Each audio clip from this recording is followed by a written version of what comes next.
Hello guys, meron tayong gagawin for today's video at ito, inumpisahan na natin. By the way, yung problema ng cellphone ni Madam is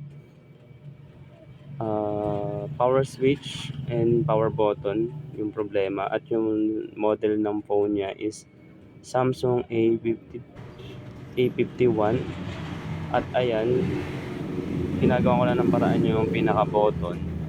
Ayan yung way natin kung paano siya natin ginagawa. At ito yung kanyang button at switch, naayos na natin, binabalikan natin, try natin kung gumagana na. At ayan guys, Samsung A51 ang unit ni Madam at nag-open naman na siya ulit. Sinabihan ko na rin kasi si Madam na ayun nga, dalawa yung aayusin nating problema ng unit niya. Kaya let's go. Ayan, test muna natin.